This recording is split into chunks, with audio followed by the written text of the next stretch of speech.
ನಮಸ್ಕಾರ. ಇದು ಸುದ್ದಿ ವಿಶ್ಲೇಷಣೆ. ನಾನು ಶಶಿಧರ್ ಭಟ್. ಇದು ನನ್ನ ಡಿಜಿಟಲ್ ವಾಹಿನಿ ಸುದ್ದಿ ಟಿವಿ. ನೀಟ್ ಹಗರಣ ಅದು ಭಾರತದ ಇವತ್ತಿನ ಶಿಕ್ಷಣದ ವ್ಯವಸ್ಥೆಯ ಬಹಳ ಮುಖ್ಯವಾದ ಸಮಸ್ಯೆಗಳನ್ನು ಬಹಿರಂಗಪಡಿಸಿದೆ. ಈಗ ಕೇಂದ್ರ ಶಿಕ್ಷಣ ಸಚಿವರಾಗಿದ್ದಂತಹ ಪ್ರಧಾನ್ ಅವರು ರಾಜೀನಾಮೆ ಕೊಟ್ಟು ಮುಗಿದಿದೆ. ಇನ್ನು ನಾಳೆ ಸಂಸತ್ತಿನಲ್ಲಿ ಮೋದಿ ಸರ್ಕಾರ ಹೊಸ ಕಾನೂನನ್ನು ತರ್ತಾ ಇದೆ. ಅದರ ಪ್ರಕಾರ ಅಕ್ರಮ ನಡೆದರೆ ವಿಧಿಸಲಾಗುವ ದಂಡದ ಪ್ರಮಾಣವನ್ನು ಹೆಚ್ಚಿಸಲಾಗಿದೆ. ಆಲ್ ದೀಸ್ ಥಿಂಗ್ಸ್ ಇದು ಸಮಸ್ಯೆಯನ್ನ ಬಗೆಹರಿಸುತ್ತ. ಇದರ ಮೂಲ ಸಮಸ್ಯೆ ಇರುವುದು ಎಲ್ಲಿ? ಈ ಸಮಸ್ಯೆ ಪ್ರಾರಂಭ ಆಗುವುದೇನೆ NTA ಇಂದ. ಸೊ ಇದೇನಿದೆ 2017ರಲ್ಲಿ ಕೇಂದ್ರ ಸರ್ಕಾರ ಈ ಒಂದು ಸಂಸ್ಥೆಯನ್ನ ಪ್ರಾರಂಭಿಸುವ ಮೂಲಕ ಶಿಕ್ಷಣ ಏನಿದೆ ಅದು ಕಾಂಕರೆಸ್ ಲಿಸ್ಟ್ ಸಂವಿಧಾನದಲ್ಲಿದೆ. ಅದು ರಾಜ್ಯ ಮತ್ತು ಕೇಂದ್ರ ಸರ್ಕಾರಕ್ಕೆ ಎರಡಕ್ಕೂ ಬರುತ್ತೆ. ಇದನ್ನ ಬದಲಾವಣೆ ಮಾಡುವುದಕ್ಕೆ ಯಾಕೆ ಹೊರಟಿತು ಅನ್ನೋದು ಬಹಳ ಮುಖ್ಯವಾಗಿ. ಬಲಪಂಥೀಯ ವಿಚಾರಧಾರೆಯನ್ನ ಶಿಕ್ಷಣದಲ್ಲಿ ತುಂಬಬೇಕು ಅನ್ನೋದು ಮೊದಲನೇದಾದ್ರೆ, ಎರಡನೇದು ಬಹುತೇಕ ವೈದ್ಯಕೀಯ ಶಿಕ್ಷಣ ಕಾಲೇಜುಗಳು, ಇಂಜಿನಿಯರಿಂಗ್ ಶಿಕ್ಷಣ ಕಾಲೇಜುಗಳು ಇದ್ದದ್ದು ಸೌತ್ನಲ್ಲಿ. ದಕ್ಷಿಣ ರಾಜ್ಯಗಳು ಶಿಕ್ಷಣ ಕ್ಷೇತ್ರದಲ್ಲಿ ಮಾಡಿದ ಸಾಧನೆಗಳಿದೆಯಲ್ಲ, ಪ್ರಾರಂಭಿಸಿರುವಂತಹ ಶಿಕ್ಷಣ ಸಂಸ್ಥೆಗಳಿದೆಯಲ್ಲ, ಅದರಲ್ಲಿ ಉತ್ತರಕ್ಕೂ ಒಂದು ಪಾಲು ಇರಬೇಕು ಅನ್ನೋ ಉದ್ದೇಶದಿಂದ. ಸೊ ಅದು 2017ರಲ್ಲಿ ಪ್ರಾರಂಭ ಆದ್ದು. ಇದರ ಉದ್ದೇಶ ಇಷ್ಟೇನೆ, ನೀಟು ಮತ್ತು ಇನ್ನೂ ಮುಖ್ಯ ಕೆಲವು ಪರೀಕ್ಷೆಗಳು ಏನಿವೆ, ಅದು CUET ಇರಬಹುದು, UGC NET. ಸೊ ಇದರ ಮೇಲೆ ಪರೀಕ್ಷೆಗಳನ್ನ ನಡೆಸುವುದಕ್ಕಾಗಿ ಪ್ರಾರಂಭ ಮಾಡಿದ್ದು. ಇಷ್ಟೇ ಆಗಿದ್ರೆ ಸಮಸ್ಯೆ ಆಗ್ತಿರ್ಲಿಲ್ಲ. ಇಡೀ ಶಿಕ್ಷಣ ಸಂಸ್ಥೆಗಳನ್ನ ಕೇಸರೀಕರಣ ಮಾಡುವ ಉದ್ದೇಶದಿಂದ ಈ ಸಂಸ್ಥೆಗಳಿಗೆ ಅಯೋಗ್ಯರನ್ನೆಲ್ಲ ತಂದು ಕೂಡಿಸಲಾಯಿತು. ಇದಕ್ಕೆ ಮಾತ್ರ ಸೀಮಿತ ಆಗಿಲ್ಲ. ನೀವು ಸೆಂಟ್ರಲ್ ಯೂನಿವರ್ಸಿಟಿಗಳನ್ನ, ನೀವು ವೈಸ್ ಚಾನ್ಸಲರ್ಗಳನ್ನು ನೋಡಿದ್ರೆ ಅವರ ಫಸ್ಟ್ ಅವರಿಗೆ ಬೇಕಾದಂತ ಅರ್ಹತೆ ಯಾವುದು ಅಂದ್ರೆ ಅವರು ಸಂಘ ಪರಿವಾರದ ಕಾಲಾಳುಗಳಾಗಿರ್ಬೇಕು. That is the first thing. So ಅವರು ಚಡ್ಡಿ ಹಾಕಿರ್ಬೇಕು, ಕೈಯಲ್ಲಿ ಲಾಠಿ ಹಿಡಿದಿರ್ಬೇಕು, ಕೋಮುವಾದವನ್ನು ಬಿತ್ತಿರಬೇಕು. ಸೊ ಇಂಥ ಕ್ರೈಟೇರಿಯಾ ಏನಿದೆ ಇದನ್ನ ಇಟ್ಟುಕೊಂಡು ಶಿಕ್ಷಣ ರಂಗವನ್ನ ಕ್ಯಾಪ್ಚರ್ ಮಾಡೋದಕ್ಕೆ ಹೊರಟಿದೆ. ಸಂಘ ಪರಿವಾರದ ಉದ್ದೇಶ ಕೂಡ ಅಷ್ಟೇ. ನೀವು ನೋಡಿ, ಯೂಸ್ವಲಿ ಶಿಕ್ಷಣ ಸಚಿವರು ಆಗಿರುವವರು ಬಹುಮಟ್ಟಿಗೆ ಧರ್ಮೇಂದ್ರ ಪ್ರಧಾನ್ ಬಿಡಿ, ಸೊ ಬ್ರಾಹ್ಮಣರಾಗಿರ್ಬೇಕು ಮತ್ತು ಸಂಘ ಪರಿವಾರದವರಾಗಿರ್ಬೇಕು. ಪ್ರಧಾನ್ ಅಂತವರಾದ್ರೆ ಅವರು ಸಣ್ಣಿಂದನೇ ಚಡ್ಡಿ ಹಾಕಿ ಅಲ್ಲಿರ್ಬೇಕು. ಸೊ ಆ ಆಧಾರದ ಮೇಲೆ ಶಿಕ್ಷಣ ಕ್ಷೇತ್ರವನ್ನ ಕ್ಯಾಪ್ಚರ್ ಮಾಡುವ ಮೂಲಕ ಇಡೀ ದೇಶವನ್ನ ಕೇಸರೀಕರಣ ಮಾಡುವ ಉದ್ದೇಶ ಇದು ಬಹುದೊಡ್ಡ ಷಡ್ಯಂತ್ರ. ಆ ಷಡ್ಯಂತ್ರದೊಂದಿಗೆ ಶಿಕ್ಷಣ ಕ್ಷೇತ್ರವನ್ನ ಕ್ಯಾಪ್ಚರ್ ಮಾಡುವುದಕ್ಕೆ ಪ್ರಾರಂಭ ಮಾಡಿತು. ಈಗ ಈ ಪರೀಕ್ಷೆಗಳೇನಿವೆ, ನಾನು ನಿಮ್ಗೆ ಹೇಳಿದಾಗೆ NE NEET ಇರ್ಬೋದು, JEE ಇರ್ಬೋದು, CUET, UGC ಇಂತಹ ಪರೀಕ್ಷೆಗಳನ್ನ ನಿರ್ವಹಣೆಯನ್ನ ಇದಕ್ಕೆ ಮಾಡಲಾಯಿತು. ಹಾಗಿದ್ರೆ ಈ ವ್ಯವಸ್ಥೆ ಇದೆಯಲ್ಲ, ಇದು ವ್ಯವಸ್ಥೆ ಹೇಗೆ ಕೆಲಸ ಮಾಡುತ್ತೆ, ನೇಮಕಗಳು ಹೇಗೆ ನಡೆಯುತ್ತೆ, ಈ ಪರೀಕ್ಷಾ ಪ್ರಾಧಿಕಾರದಲ್ಲಿ ರಾಷ್ಟ್ರೀಯ ಮಟ್ಟದ ಏನ್ ನಡೆಯುತ್ತೆ ಅನ್ನೋದು. ಮೊದಲನೇದಾಗಿ ಇದರ ಮುಖ್ಯಸ್ಥ ಏನಿದ್ದಾರೆ ಮತ್ತು ಹಿರಿಯ ಅಧಿಕಾರಿಗಳ ಈ ನೇಮಕಾತಿಯನ್ನ ಕೇಂದ್ರ ಸರ್ಕಾರದ ಶಿಕ್ಷಣ ಸಚಿವಾಲಯ ಮಾಡುತ್ತೆ. ಅವರ ಅಕೌಂಟಬಿಲಿಟಿ 2017ರಲ್ಲಿ ಇದು ಪ್ರಾರಂಭ ಆಗುತ್ತೆ. ಪ್ರಾರಂಭ ಆದರೆ ಅದನ್ನ ನೇಮಕ ಎಲ್ಲ ಮಾಡಿದ್ದು ಮೋದಿ ಸರ್ಕಾರ. ಸೊ ಇದೆಲ್ಲ ಮೋದಿಯವರ ರೆಸ್ಪಾನ್ಸಿಬಿಲಿಟಿ, ಅಕೌಂಟಬಿಲಿಟಿ. ಹಾಗೇನೆ ಶಿಕ್ಷಣ ಸಚಿವರ ಅಕೌಂಟಬಿಲಿಟಿ ಕೂಡ ಮುಖ್ಯ ಅಲ್ವಾ? ಅವರೇ ಜವಾಬ್ದಾರರಲ್ವ ನೇಮಿಸಿದವರು. ಈ ಜವಾಬ್ದಾರಿಯ ಪ್ರಶ್ನೆಯನ್ನ ಯಾರು ಮಾಡ್ತಾ ಇಲ್ಲ ಅಂತ. ಸೊ ಏನಿದೆ, ಈ ಮೇಜರ್ ಆಗಿ ಅದರ ಮುಖ್ಯಸ್ಥರನ್ನ, ಮುಖ್ಯಸ್ಥರನ್ನ director general or chief executive ಅವ್ರನ್ನ ಕೇಂದ್ರ ಸರ್ಕಾರ ನೇಮಿಸುತ್ತೆ. ಇನ್ನು ಸಿಬ್ಬಂದಿಗಳಲ್ಲಿ ಕೆಲವರ ನಿಯೋಜನೆ ಏನಿದೆ ಅದು ಡೆಪ್ಯುಟೇಷನ್ ಮೂಲಕ, ವಿವಿಧ ಸರ್ಕಾರಿ ಇಲಾಖೆಗಳ ಮೂಲಕ ಮತ್ತು ಕೆಲವರು ನೇರ ನೇಮಕಾತಿಯಿಂದ ಮಾಡಲಾಗುತ್ತೆ. ಇದರದೆಲ್ಲ ಜವಾಬ್ದಾರಿ ಕೇಂದ್ರ ಸರ್ಕಾರದ್ದು. ಇದು ಸರ್ಕಾರದ ಆಡಳಿತಾತ್ಮಕ ನಿಯಂತ್ರಣದಲ್ಲಿದೆ ಅನ್ನೋದು ಇನ್ನೊಂದು ಬಹಳ ಮುಖ್ಯವಾದ ಅಂಶ. ಇದು ಸ್ವಾಯತ್ತ ಸಂಸ್ಥೆ ಹೌದೋ ಅಲ್ವೋ ಅನ್ನೋದು ಇನ್ನು ಬಿಗ್ ಕ್ವಶನ್. ಸಂಪೂರ್ಣವಾಗಿ ಸರ್ಕಾರದಿಂದ ಸ್ವತಂತ್ರವಾದ ಸಂವಿಧಾನಾತ್ಮಕ ಸಂಸ್ಥೆ ಅಲ್ಲ ಇದು. ಅದು ಸ್ವತಂತ್ರವಾದ ಸಂವಿಧಾನಾತ್ಮಕ ಸಂಸ್ಥೆ ಆಗಿದ್ದರೆ ಅದರ ಕತೆ ಬೇರೆ ಆಗಿತ್ತು. ಇದು ಕೇಂದ್ರ ಸರ್ಕಾರದ ಅಧೀನದಲ್ಲಿ ಬರೋದರಿಂದ ಕೇಂದ್ರ ಸರ್ಕಾರ ಇದರ ರೆಸ್ಪಾನ್ಸಿಬಿಲಿಟಿ, ಅದರ ಜವಾಬ್ದಾರಿ, ಅಕೌಂಟಬಿಲಿಟಿ ಅಂತ ಇದನ್ನೆಲ್ಲ ಹೇಳೋದಕ್ಕೆ ಏನು ಗೊತ್ತಾ, ಒಂದು ಶಾಕಿಂಗ್ ಆದ ಅಂಶ ಇದೆ. ಇಡೀ ಈ ಒಂದು ಅಕ್ರಮ ಏನ್ ನಡೀತು ನೀಟ್ದಲ್ಲಿ, ಅದರ ಒಟ್ಟು ಅಮೌಂಟ್ ಏನಿದೆ ಅದು ಸುಮಾರು 3,000 ಕೋಟಿ ಅಂತ ಹೇಳಲಾಗ್ತಾ ಇದೆ. ಈ 3,000 ಕೋಟಿ ಅಕ್ರಮ ಈ ನೀಟ್ ಪರೀಕ್ಷೆಗಳಲ್ಲಿ ಇದೆ ಅಂತ ಅಂದ್ರೆ, ನೀವು 10 ಕೋಟಿ ದಂಡ ಹಾಕಿದ್ರೆ ಅವ್ನು ಕೊಡ್ತಾನೆ. ಕಾನೂನು ಬದಲು ಮಾಡಿಬಿಟ್ಟು ಇದೇ ಮೂರ್ಖತನ ಅನ್ನೋದು. ಕಾನೂನು ಬದಲ ಮಾಡ್ತೀವಿ, ಸೊ ದಂಡ ಜಾಸ್ತಿ ಮಾಡ್ತೀವಿ. ಸಿಸ್ಟಮ್ ಕೊಳತ ನಾರಬೇಕಾದ್ರೆ ನೀವು ಮೇಲ್ಗಡೆ ಪ್ಯಾಚಪ್ಗಳು ಮಾಡಿದ್ರೆ ವರ್ಕೌಟ್ ಆಗಲ್ಲ. ಸಿಸ್ಟಮ್ ನಾಶ ಆಗಿದೆ. ಎಜುಕೇಶನ್ ಸಿಸ್ಟಮ್ ಅನ್ನು ಸಂಪೂರ್ಣವಾಗಿ ನಾಶ ಮಾಡಿದ್ದೆ ಮೋದಿ ಸರ್ಕಾರ, ಬಿಕಾಸ್ ಆಫ್ ದರ್ ಎಜೆಂಡಾ, ಅವ್ರ ಕೇಸರಿ ಎಜೆಂಡಾವನ್ನ ಇಂಪ್ಲಿಮೆಂಟ್ ಮಾಡೋದಕ್ಕೆ. ಸೊ ಇನ್ನು 2024 NET UG ಏನಿದೆ ಅದರ ವಿವಾದ ಮತ್ತು ಇತರ ಪರೀಕ್ಷೆಗಳ ಸಮಸ್ಯೆ ನಂತರ ಕೆಲವು ವಿದ್ಯಾರ್ಥಿ ಸಂಘಟನೆಗಳು, ಅದೆಲ್ಲ ಗೊತ್ತಿದೆ ನಿಮ್ಗೆ. ಸೊ NTA ಏನಿದೆ ಇದು ಸಾಕಷ್ಟು ಸ್ವತಂತ್ರವಾಗಿ ಕಾರ್ಯನಿರ್ವಹಿಸ್ತಾ ಇಲ್ಲ ಅನ್ನೋದು ಮೊದಲ ಆರೋಪ.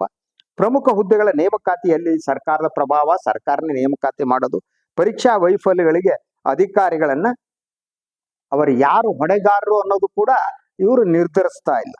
ಪರೀಕ್ಷಾ ಭದ್ರತೆಯಲ್ಲಿ ಸುಧಾರಣೆ ಬೇಕು ಅನ್ನುವ ಒತ್ತಾಯ ಕೂಡ ಕೇಳ್ತಾ ಇದೆ. ಇನ್ನು ನಾನು ಬಹಳ ಮುಖ್ಯವಾದ ಪ್ರಶ್ನೆ ಅಂತ ಆದ್ರೆ, ಈ ಯಾವುದು ಈ BJP ಪಕ್ಷ ಇದೆ, RSS ಇದೆ, ಆ ಸಿದ್ಧಾಂತವನ್ನ ಒಪ್ಪುವವರಿಗೆ ಮಾತ್ರ ಈ ಸಂಸ್ಥೆಗಳಲ್ಲಿ ಅವಕಾಶ ಕೊಡಲಾಗ್ತಾ ಇದೆ.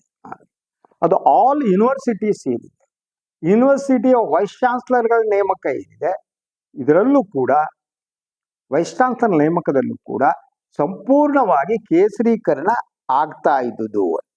ಸೊ ಇದು ಈ ಆರೋಪ ಬಹಳ ಮುಖ್ಯವಾಗಿ ಕೇಳಿ ಬರ್ತಾ ಇದೆ.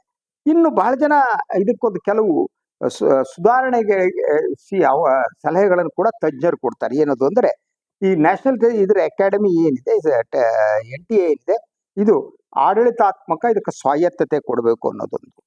ಮುಖ್ಯಸ್ಥರ ನೇಮಕ ಏನಿರುತ್ತೆ ಅದು ರಾಜಕೀಯದಿಂದ ಹೊರತಾಗ್ಬಿಟ್ಟು ಸ್ವತಂತ್ರ ಆಯ್ಕೆ ಸಮಿತಿಯ ನೇಮಕ ಆಗಬೇಕಾದ ಅಗತ್ಯ ಇದೆ ಅಂತ. ಪರೀಕ್ಷಾ ಭದ್ರತೆಗೆ ಸ್ವತಂತ್ರ ಲೆಕ್ಕ ಪರಿಶೋಧಕರನ್ನ ನೇಮಿಸಬೇಕು. ಪರೀಕ್ಷಾ ವೈಫಲ್ಯ ಕುಳಿತು ಪಾರದರ್ಶಕ ತನಿಖೆ ಮತ್ತು ಹೊಣೆಗಾರಿಕೆ ನಿಗದಿಯಾಗಬೇಕು ಅಂತ. ಸೊ ವಿದ್ಯಾರ್ಥಿಗಳ ದೂರ ಏನಿದೆ ಅದಕ್ಕೆ ಸ್ವತಂತ್ರ ಮೇಲ್ಮನವಿ ವ್ಯವಸ್ಥೆ ಇರಬೇಕು. ಸೊ ಇವರೇನು ಬಾಳೆ ಕೂಗಾಡ್ತಾರಲ್ಲ, ಸೊ ತಾವುದಂತ ಮನಮೋಹನ್ ಸಿಂಗ್ ಪ್ರಧಾನಿ ಆದಾಗ ಅವರೊಂದು ಆಲೋಚನೆ ಮಾಡಿ ಅದು ಅನುಷ್ಠಾನಕ್ಕೆ ಬರುವ ಹಂತದಲ್ಲಿತ್ತು. ಅದಕ್ಕೆ ಸಪರೇಟ್ ಆದ ಒಂದು ಕಮಿಷನ್ ನೇಮಕ ಮಾಡಬೇಕು. ಸೊ ಅಂತ ಒಂದು ವ್ಯವಸ್ಥೆಯನ್ನು ಮಾಡಬಹುದಾಗಿತ್ತು. ಮೋದಿ ಸರ್ಕಾರ ಅಂಥದ್ದು ಯಾವುದೂ ಮಾಡಿಲ್ಲ. ಸೊ ಈಗ ಬಹಳ ಮುಖ್ಯವಾದ ಪ್ರಶ್ನೆ ನಮ್ಮ ಮುಂದಿರೋದು, ಇದು 3,000 ಕೋಟಿ ರೂಪಾಯಿಯ ಅಕ್ರಮ ಅಂತಾದ್ರೆ ಇದೊಂದು ಬೃಹತ್ ಜಾಲ. ಇದರ ಕೈ ಎಲ್ಲಿಯವರೆಗೆ ಇರ್ಬೋದು, ಯಾರಿಗ ಹೋಗುತ್ತೆ ದುಡ್ಡು ಗೊತ್ತಿಲ್ಲ. ಇದು ಬಹಳಷ್ಟು ಸಂದರ್ಭದಲ್ಲಿ ನೀವು ಇದನ್ನ ಹೇಳುವುದು ಕಷ್ಟ. ಯಾರು ಇಂತಿಂಥವರವರೆಗೆ, ದೊಡ್ಡವರವರೆಗೆ ಇದು ಹೋಗ್ಬೋದು, ಪಾರ್ಟಿವರೆಗೆ ಹೋಗ್ಬೋದು, RSS ವರೆಗೆ ಹೋಗಿರ್ಬೋದು. ಅಲ್ಲಿ ಯಾರ್ಯಾರು ಈ ಜಾಲವನ್ನ ಬಹಿರಂಗಪಡಿಸಿದ ಹೊರತು ಇನ್ನೇನು. ಯಾಕಂದ್ರೆ 3,000 ಕೋಟಿ ರೂಪಾಯಿ ಅಕ್ರಮ. ಸೊ ಒಂದು 3,000 ಕೋಟಿ ರೂಪಾಯಿಯಷ್ಟು ಇಂತಹ ಅಕ್ರಮ ಬರೀ ಪರೀಕ್ಷೆಯಿಂದ ನಡೀತಾ ಅಂತಂದ್ರೆ ಬೇರೆ ಬೇರೆಯಿಂದ ನಡೆಯುವುದು ಏನಾಗ್ಬೋದು. ಸೊ ಈ 3,000 ಕೋಟಿ ರೂಪಾಯಿ ಬರುತ್ತೆ ಅಂತಾದ್ರೆ ನೀವು ದಂಡ ಹಾಕಿದ್ರೆ 10 ಕೋಟಿ ಕಟ್ತಾನ ಲಾಯರ್ ಇಟ್ಕೊಂಡು ಯಾರೋ ಆ ಜಾಲದಲ್ಲಿ ಇರುವವರು. ಅದಷ್ಟು ಸರಳ ಆಗಿಲ್ಲ ಇದು. ಒಂದು ಈ ಶಿಕ್ಷಣದ ವಿಚಾರದಲ್ಲಿ ಏನಿದೆ ಅದಕ್ಕೆ ಒಂದು ರಾಜ್ಯಗಳಿಗೆ ಸ್ವಾಯತ್ತತೆ ಕೊಡೋದು ಬಹಳ ಮುಖ್ಯವಾದ್ದು. ಇದನ್ನ ಕೇಂದ್ರೀಕರಣ ಮಾಡುವುದಕ್ಕೆ ಹೊರಟಿದ್ದಿದೆಯಲ್ಲ, ಇದೇ ಅಪಾಯಕಾರಿ. ನಮ್ಮಲ್ಲಿ CET ಪ್ರಾರಂಭ ಆಯ್ತು ವೀರಪ್ಪ ಮೊಯ್ಲಿ ಅವರು ಮುಖ್ಯಮಂತ್ರಿ ಆದಾಗ. ಆವಾಗ ನಮ್ಮ ಅಧಿಕಾರಿಗಳು ಎಷ್ಟು ಅದ್ಭುತವಾಗಿ CET ಮಾಡಿದ್ರು ಅಂತ. ಹರೀಶ್ ಗೌಡ ಅಂತ ಆಫೀಸರ್ಸ್ ಇದ್ರು. ಇದು one of the best officer Harish Gowda. ಅವರು ಈ CET ಎಷ್ಟು ಪಾರದರ್ಶಕವಾಗಿ ಮಾಡಿದ್ರು ಅಂತ ಅಂದ್ರೆ ಅಕ್ರಮ ನಡೆಯುವುದಕ್ಕೆ ಸಾಧ್ಯ ಇಲ್ಲ. ಅಂತ ಪರಂಪರೆ ದಕ್ಷಿಣ ಭಾರತದಲ್ಲಿದೆ. ಯಾಕಂದ್ರೆ ದಕ್ಷಿಣ ಭಾರತ ಜನ ಸುಶಿಕ್ಷಿತರು ಅಂತ, ಅವ್ರಿಗೆ ಶಿಕ್ಷಣ ಇದೆ ಮತ್ತೆ ಶಿಕ್ಷಣದ ಬಗ್ಗೆ ಪ್ರೀತಿ ಇದೆ. ಸೊ ಉತ್ತರ ಭಾರತದ ಬಗ್ಗೆ ನಾನು ಮಾತನಾಡಕ್ ಹೋಗಲ್ಲ. ಯಾವಾಗ ಯು ಸಿ ದಟ್ ಈಗ ಇದು ಕಾಂಕರೆಂಟ್ ಲಿಸ್ಟ್ ಅಲ್ಲಿ ಇದೆ ಅಂತ ಕೇಂದ್ರ 2017ರಲ್ಲಿ ಈ ಸೀಟುಗಳನ್ನು ಹೊಡೆಯೋದಕ್ಕಾಗಿತ್ತು ಅಷ್ಟೇ. ಅಂದರೆ ದಕ್ಷಿಣ ಭಾರತದ ಮಕ್ಕಳಿಗೆ ಸಿಗ್ತಿರೋ ಅವಕಾಶದಲ್ಲಿ ಒಂದು ಪಾಲನ್ನ ನಾವು ಉತ್ತರ ಭಾರತದವರು ತಗೋಬೇಕು ಅನ್ನೋದು ಇದರ ಉದ್ದೇಶ ಅಷ್ಟೇ. ನೀವು ಈ GST ಪಾಲನಲ್ಲೂ ಹಾಗೆ ಆಗುತ್ತೆ ನೋಡಿ, ಅಲ್ವಾ? ಸೊ ಟ್ಯಾಕ್ಸ್ ಬರೋದು ಡೆವಲಪ್ಮೆಂಟ್ ದಕ್ಷಿಣದಲ್ಲಿ, ಅದನ್ನ ನೀವು ಯಾರಿಗೆ ಇದು ಮಾಡ್ತೀರಿ ಅಂದ್ರೆ ಉತ್ತರ ಭಾರತ ರಾಜ್ಯಗಳಿಗೆ. ಫಾರ್ ಎಕ್ಸಾಂಪಲ್ ಅದಕ್ಕೆ ಯಾವ ರೀತಿ ಉತ್ತರ ಭಾರತ ಖರ್ಚಾಗ್ತದೆ? ಫಾರ್ ಎಕ್ಸಾಂಪಲ್ ಯು ಟೇಕ್ ಉತ್ತರ ಪ್ರದೇಶದಲ್ಲಿ ಪ್ರತಿದಿನ ಇಂಡಿಯಾದ ಬಹುತೇಕ ಎಲ್ಲ ಚಾನೆಲ್ಗಳಲ್ಲಿ ಸನ್ಮಾನ್ಯ ಯೋಗಿ ಆದಿತ್ಯನಾಥ್ ಅವರ ಕಾರ್ಯಕ್ರಮದ ಅಡ್ವರ್ಟೈಸ್ಮೆಂಟ್ ಬರುತ್ತೆ. ನೀವು ಲೆಕ್ಕಕ್ಕೆ ಅದು ಎಷ್ಟಿರ್ಬೋದು ಅಂತಂದ್ರೆ 10 ಸೆಕೆಂಡಿಗೆ ಯು ಸಿ ದಟ್ ಅಡ್ವರ್ಟೈಸ್ಮೆಂಟ್ ಇದೆ ಒಂದು ಚಾನಲ್ಗೆ. 10 ಸೆಕೆಂಡಿಗೆ U C minimum U C 20-30 ಸಾವಿರದ ಮೇಲೆ ಇರುತ್ತೆ. ಎಷ್ಟು ಸೆಕೆಂಡ್ಗಳ ಅಡ್ವರ್ಟೈಸ್ಮೆಂಟ್ ಕೊಡ್ತಾರೆ ಅಂದ್ರೆ ನಮ್ಮ GST ಹಣವನ್ನ ಯು ಸಿ ದಟ್ ಉತ್ತರದ ಯೋಗಿ ಆದಿತ್ಯನಾಥನ ಪ್ರಚಾರಕ್ಕೆ ಬಳಕೆ ಆಗ್ತಾ ಇದೆ, ಡೆವಲಪ್ಮೆಂಟ್ಗಲ್ಲ. ನೀವು ಯಾವುದೇ ಚಾನಲ್ ಹಾಕಿ ನೋಡಿ, ಪ್ರತಿ ಚಾನಲ್ ಕೂಡ, ನ್ಯಾಷನಲ್ ಚಾನಲ್ ಎಲ್ಲದರಲ್ಲೂ ಕೂಡ ಯೋಗಿ ಆದಿತ್ಯನಾಥನ ಬೊಂಬಡಾಯಿ ಬಜಾಯಿಸ್ತಾರೆ. ನಾವು ಸದ್ಯದಲ್ಲೇ $1 ಟ್ರಿಲಿಯನ್ ಎಕಾನಮಿ ನಮ್ದು ಉತ್ತರ ಪ್ರದೇಶ ಒಂದೇ ಆಗುತ್ತೆ. ಮೂರ್ಖ ನನ್ನ ಮಕ್ಕಳ ಕಂಟ್ರಿ, ಅವರು ಅಭಿವೃದ್ಧಿನೇ ಮಾಡಿಲ್ಲ, ಹಾಳು ಹೊಡ್ಕೊತಾ ಇದೆ ಅವರು. ಸೊ ಇದು ಖರ್ಚಾಗ್ತಾ ಇರುವುದು ಈ ಕಾರಣ, ಅಂದ್ರೆ ದಕ್ಷಿಣದ ಭಾಗ ಈ ಪಾಲನ್ನ ಕಬಳಿಸುವುದಕ್ಕಾಗಿ ದಕ್ಷಿಣದ ದುಡ್ದ ಹಣವನ್ನ ಇವರು ಇಂಥ ಪ್ರಚಾರಕ್ಕೆ ಇನ್ನೊಂದಕ್ಕೆ ವೇಸ್ಟ್ ಮಾಡೋದು, ಇನ್ನೊಂದು ಯಾವ್ದು ದೇವಾಲಯ ಕಾರಿಡಾರ್ಗಳಿಗೆ ವೇಸ್ಟ್ ಮಾಡೋದು, ಇನ್ನೊಂದಕ್ಕೆ ವೇಸ್ಟ್ ಮಾಡೋದು, ಎಲ್ಲರ ತಲೆ ಮೇಲೆ ಟವಲ್ ಹಾಕೋದು. ಇದಕ್ಕಾಗಿ ಇದು ಖರ್ಚಾಗ್ತಾ ಇದೆ. ಈ ಒಂದು ಇದನ್ನು ಮಾಡಿದ್ದು ಹಾಗೆ. ನೀವು ಯಾವಾಗ ಇವರು ನ್ಯಾಷನಲ್ ಇದನ್ನ ಟೆಸ್ಟ್ ಅಕಾಡೆಮಿಯನ್ನ ಮಾಡಿದ್ರು, ಇದನ್ನು ಮಾಡಿದ್ರು ಎಜುಕೇಶನ್ ಇದಕ್ಕೆ, ಅವಾಗ ಯಾಕಂದ್ರೆ ಅವರಿಗೆ ನ್ಯಾಷನಲ್ ಎಜುಕೇಶನ್ ಪಾಲಿಸಿಯನ್ನು ಬೇರೆ ತರಬೇಕಾಗಿತ್ತು, ಅದೊಂದು ಸಪರೇಟ್ ಸಬ್ಜೆಕ್ಟ್ ಅದು ತಾವು ಹೇರೋದಕ್ಕೆ. ಪರೀಕ್ಷೆಯನ್ನ ಈ ರೀತಿ ಮಾಡುವ ಮೂಲಕ, ಇದನ್ನು ರಾಷ್ಟ್ರೀಯ ಪರೀಕ್ಷೆಯಾಗಿ ಬದಲಿಸುವ ಮೂಲಕ ದಕ್ಷಿಣ ಭಾರತದ ವಿದ್ಯಾರ್ಥಿಗಳಿಗೆ ಸಿಗಬೇಕಾದ ಸೀಟನ್ನ ಇದನ್ನು ಕಸಿದುಕೊಳ್ಳೋದಷ್ಟೇ. ಕಟ್ಟಿದವ್ರು ನಮ್ಮವರು, ಕರ್ನಾಟಕದಲ್ಲಿರುವ ಮೆಡಿಕಲ್ ಕಾಲೇಜುಗಳು, ಇಂಜಿನಿಯರಿಂಗ್ ಕಾಲೇಜುಗಳು ಕನ್ನಡ ಜನ ಕಟ್ಟಿದ್ದು. ನಮ್ಮ ಬ್ಯಾಂಕ್ಗಳನ್ನು ಹಂಗೆ ಮುಗಿಸ್ಬಿಟ್ರು, ಗೊತ್ತಿರ್ಬೋದು ನಿಮಗೆ. ದಕ್ಷಿಣ ಕನ್ನಡದಲ್ಲಿ ಹುಟ್ಟಿದ ಬಹುತೇಕ ಬ್ಯಾಂಕ್ಗಳನ್ನ ತೆಗೆದ್ಬಿಟ್ಟು ಮುಳುಗೋದ ಉತ್ತರ ಭಾರತದ ಬ್ಯಾಂಕ್ಗಳ ಜೊತೆ ಸೇರಿಸ್ಬಿಟ್ಟು ಇಲ್ಲಿ ಎಲ್ಲ ಮುಗಿಸಿದ್ರು. ಅದೇ ರೀತಿ ಎಜುಕೇಶನ್ ಸಿಸ್ಟಮ್ನಲ್ಲಿ ನೀವಿರುವ ಮೆಡಿಕಲ್ ಕಾಲೇಜುಗಳು, ಇಂಜಿನಿಯರಿಂಗ್ ಕಾಲೇಜುಗಳು, ಉನ್ನತ ಶಿಕ್ಷಣ ಏನಿದೆ ಆ ಶಿಕ್ಷಣಕ್ಕೆ ಸಂಬಂಧಪಟ್ಟಿದ್ದ ಎಲ್ಲವನ್ನು ಕೂಡ ಕಬಳಿಸ್ಬಿಟ್ಟು ಉತ್ತರದವ್ರನ್ನ ಹೇರೋದಕ್ಕೆ ಮಾಡ್ತಾ ಇರುವ ಷಡ್ಯಂತ್ರ.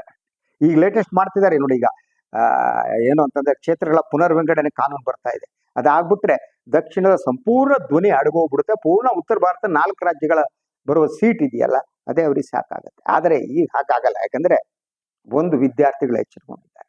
ಈ ವಿದ್ಯಾರ್ಥಿಗಳ ಪ್ರತಿಭಟನೆ ಇದೆಯಲ್ಲ, ಅದು ಮೋದಿ ಸರ್ಕಾರದ ಬುಡಕ್ಕೆ ಬೆಂಕಿ ಇಟ್ಟಾಗಿ ಒಂದು ರೀತಿಯಲ್ಲಿ ಇವರಿಗೆ ಬಗನಿಗೆ ಊಟ ಅಂತಾರೆ ನೋಡಿ, ಅದು ವಿದ್ಯಾರ್ಥಿಗಳು ಕೊಡ್ತಿದ್ದಾರೆ.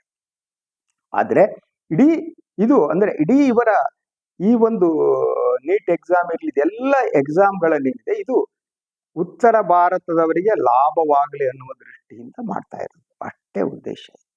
ಅದರಿಂದ 3,000 ಕೋಟಿ ವ್ಯವಹಾರ ಬೇರೆ. ಈ ಬಗ್ಗೆ ತನಿಖೆ ಮಾಡ್ತಾ ಇದ್ದೀನಿ. ನೋಟಿಂಗ್ ನಾಳೆ ಪಾರ್ಲಿಮೆಂಟ್ ಬರುತ್ತೆ, ಅವ್ರು ಕಾನೂನು ಮಾಡ್ಕೊಂಡು ಒಳ್ಳೆ ಎತ್ಕೊಂಡು ಹೋಗ್ತಾರೆ ಅಷ್ಟೇ. ಇನ್ನೇನಾಗುತ್ತೆ ಗೊತ್ತಿಲ್ಲ. ಆದ್ರೆ ಓವರ್ ಆಲ್ ಸುಧಾರಣೆ ಆಗ್ಬೇಕು ಅಂತಂದ್ರೆ ಮತ್ತೆ you have to seriously think. ಏನು ಅಂದ್ರೆ ಈ ಶಿಕ್ಷಣ ಅನ್ನೋದೇನಿದೆ ಕಾಂಕರ್ ಲಿಸ್ಟ್ ಇರ್ಬೇಕಾ, ಸ್ಟೇಟ್ ಲಿಸ್ಟ್ ನಲ್ಲಿ ಮಾತ್ರ ಇರ್ಬೇಕಾ? ಸೊ ಅದನ್ನ ಹೇಗ್ ಮಾಡಬೇಕು ಅನ್ನೋದೇನಿದೆ, ಇದು ಬಹಳ ಮುಖ್ಯವಾದ ಅಂಶ ಅಂತ ನನಗೆ ಅನ್ಸುತ್ತೆ. ಇದು ಇವತ್ತಿನ ಸುದ್ದಿ ವಿಶ್ಲೇಷಣೆ. ಇನ್ನೊಂದು ವಿಚಾರದ ಮತ್ತೆ ಬರ್ತೀನಿ. ನಾನು ವೈನ್ ಲೈಕ್ ಮಾಡಿ, ಸಬ್ಸ್ಕ್ರೈಬ್ ಮಾಡಿ, ಬೆಲ್ ಐಕಾನ್ ಪ್ರೆಸ್ ಮಾಡೋದಕ್ಕೆ ಬರಬೇಡಿ. ಹಾಗೆ ಸಾಧ್ಯತೆ ಸಹಾಯ ಮಾಡಿ. ಸ್ವತಂತ್ರ ಪತ್ರಿಕೋದ್ಯಮವನ್ನು ಉಳಿಸಿ, ನನ್ನನ್ನು ಆಶೀರ್ವದಿಸಿ. ಎಲ್ಲರಿಗೂ ನಮಸ್ಕಾರ.